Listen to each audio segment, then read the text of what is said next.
Next, you have The Undeniable Accusations of Red Cadmium Light. That starts on February 25th of 2026. This is the only world premiere of the season. For you as artistic director, what made it the right choice for PTE's stage? And how long have you been aware of the playwright, Drew Hayden Taylor? Okay, so Drew Hayden Taylor is a very important, Canadian playwright. He's also a journalist and a filmmaker. He just is, I don't know, he just does so many things and he does them all well. So I've been aware of Drew's work as a writer probably for decades, and also as a journalist as well. And he writes a lot about Indigenous issues from his point of view.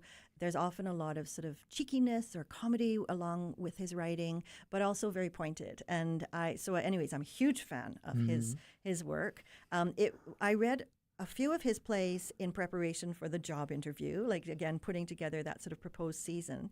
And then within a few days of me starting the job, I got an email from Drew, and I'm like, who's this Drew guy writing to me? And then I was read the full name, and it was Drew Hayden Taylor. And I was like, oh my gosh, Drew Hayden Taylor is writing to me. So anyways, so we had this fantastic Zoom meeting, and he sort of described a few new scripts that he's been writing and sent them to me immediately. And to be honest, I put them aside because it's just so busy when you start this job. I put them aside for a little while, and we were pursuing another script of his for a little while.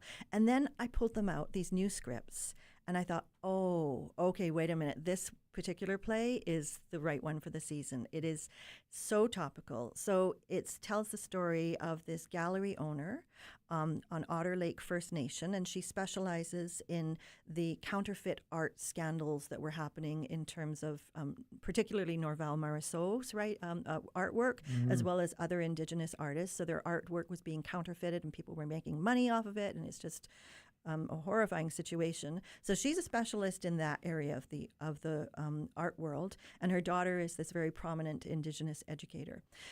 There's a journalist who comes to interview the gallery owner, and throughout sort of the process of this article being written, something is revealed that jeopardizes the two women's relationship and their careers, and it's kind of a page turner. You're really sort of following this really intense situation. It's so clear, the story, like you're sort of on the edge of your seat as you're watching what's going on between the three of them. So yeah, so when I read that, I thought, okay, no brainer. This is a great play, and yes, it's a premiere. It's in great shape to be able to offer next season, and so we're going to be doing it, and I'm very excited by it. Yeah.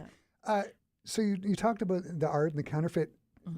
Can you compare it to any other topics today, as far as relevancy? Well, I mean, even in our own community, apparently the Winnipeg Art Gallery had one of these paintings that was a Norval Morrisseau that was on display for a number of years.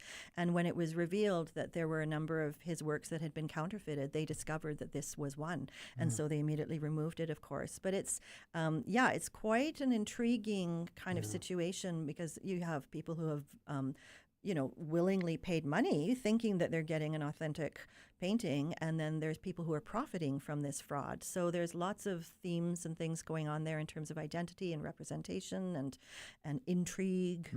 So yeah. Fantastic.